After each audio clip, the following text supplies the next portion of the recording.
মাথায় আকাশ ভেঙে পড়ার মতো একটা রায় দিল আদালত, কলকাতা হাইকোর্ট। 26,000 ছাত্রের সমস্ত জীবন বিপন্ন হয়ে গেল। এদের অভিশাপ, এই পরিবারগুলোর যে বদদোয়া লাগবে সেটা কার উপর গিয়ে বর্ষাবে সেটা অন্য কথা, কিন্তু এই রায় মানুষের জীবনের একটা বড় অভিশাপ হিসাবে নেমে আসলো। অবশ্যই যারা অন্যায় পথে চাকরি নিয়েছেন তারা দায়ী, যারা দিয়েছেন তারাও দায়ী, এবং দুপক্ষকেই শাস্তি দেওয়া হয়েছে। 12% সুদে টাকা ফেরত দিতে হবে। অস্বাভাবিক মনে হলেও এটা তো ঠিকই, কোনো কোনো দেশে চুরি করলে সেই হাতটাই কেটে দেওয়া হয়, আমাদের দেশে খুন করলে ফাঁসি হয় বা সারা জীবন তার পানিশমেন্ট হয়। কাজেই অন্যায় করলে তো পানিশমেন্ট পেতেই হবে। এখানে কোনো করুণার কোনো জায়গা নেই। করুণা করে কি হবে? যারা চাকরি নিয়েছে তারা তো জানতো যে প্রকৃত পক্ষে মেধা যাদের আছে, যারা পরীক্ষায় পাশ করেছে, টেস্ট পরীক্ষায়, টেটে, তারা চাকরি পাওয়ার যোগ্য। তাহলে সেই যোগ্যদের যারা বঞ্চিত করেছে, করে যারা সুবিধা নিয়েছে, আজকে তাদের চোখের জল কেউ দেখতে চাইবে না, তাদের পাশে কেউ দাঁড়াবে না। ফলে সরকার কতটা কী করবেন বা অন্য জায়গায় অন্য ক্ষেত্রে চাকরি দিয়ে সেটা পুষিয়ে নেবেন কিনা সেটা সরকারের নিজস্ব ব্যাপার, সেটা নিয়ে অন্যের খুব একটা মতামতের জায়গা নেই। কিন্তু অন্যায় তো অন্যায়, এই কথা বল না, অন্যায় ইজ অন্যায়। অন্যায় তো অন্যায়। কেন এই অন্যায় করা হবে? যদি সরকার যখন এই কোর্ট কাছারিতে ধরা পড়েছে তখনই সরকার নিজে স্টেপ নিল না, সে পুরোটা নিলে কিছুটা স্টেপ নিলেও তো অন্তত জনগণও ভাবতো যে না, সরকার তো এই অন্যায়কে সমর্থন করেনি। কাজে আজকে গঙ্গোপাধ্যায় জিতলো, বন্দ্যোপাধ্যায় হারলো, নাকি বন্দ্যোপাধ্যায় হারলো গঙ্গোপাধ্যায় জিতল, বা বন্দ্যোপাধ্যায় জিতলো গঙ্গোপাধ্যায় হারলো, এইসব কথাবার্তা বলে তো লাভ নেই। অনেকে বলছেন গঙ্গোপাধ্যায় জিতে গেল আর মমতা বন্দ্যোপাধ্যায় হেরে গেল। হার জিতে প্রশ্ন নয়, প্রশ্ন তো একটাই, ন্যায় এবং অন্যায়ের। ন্যায় এবং অন্যায়ের ক্ষেত্রে যেটা হয়েছে আমরা নিজে তখন জানতাম বা শুনেছি কীভাবে চাকরি হয়েছে। এখনও অনেক নাম আছে যে নামগুলো এখনও সামনে আসছে না। এই পুরো চাকরির চক্রটা চালিয়েছে কালীঘাটে বসে, তাদের নামগুলো এখনও সামনে আসছে না।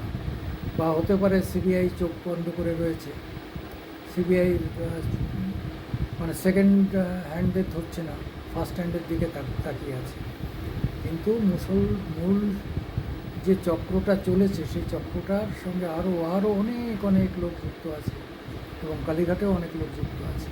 আজকে বলতে বাধ্য হচ্ছি, কারণ হচ্ছে আমি মামাটি মানুষ পত্রিকা বের করি, হ্যাঁ, কাজেই তার মানে এই নয় যে মমতার হয়ে কথা বলতে হবে। মামাটি মানুষই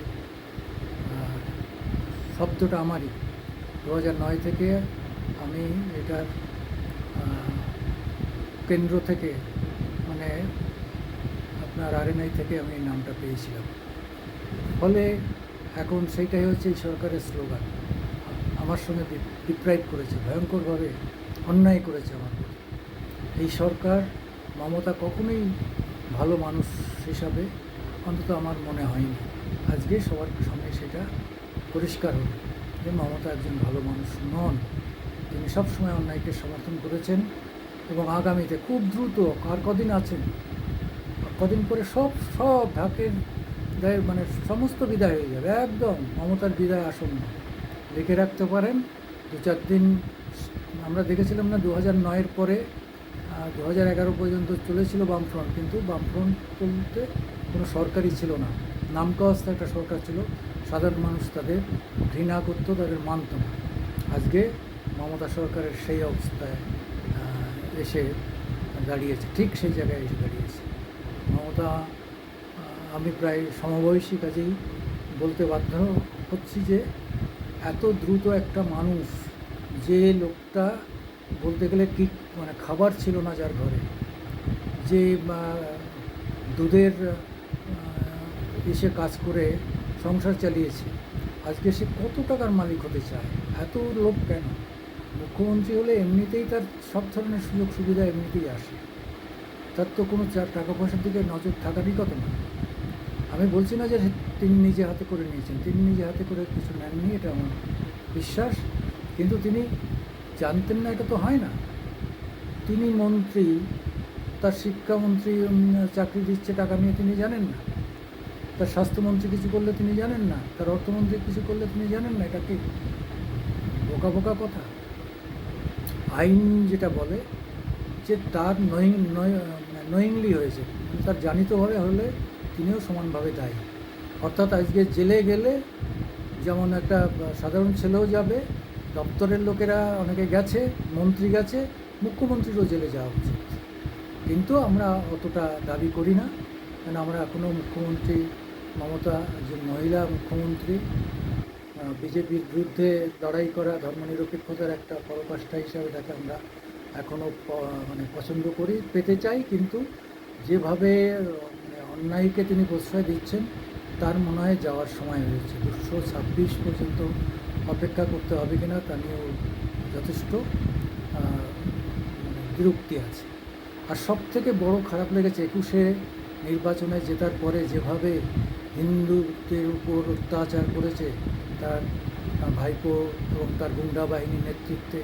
কত মানুষকে মেরেছে, কত মানুষের ধর্ষণ করেছে, কত মানুষের লুট করেছে, হিন্দু বাড়ি গ্রামের পর গ্রাম উজাড় করে দিয়েছে। এখনও আসামে বহু লোক রয়েছে। কাজে সেই অভিশাপ আর এই চাকরি প্রার্থীদের অভিশাপ, হে মমতা, তোমার একদম এবার যাওয়া ছাড়ার কোনো গতি নেই। তুমি মরেও শান্তি পাবে না, যেভাবে তুমি অন্যায় করেছো, যেভাবে অত্যাচার করেছো হিন্দুদের উপর।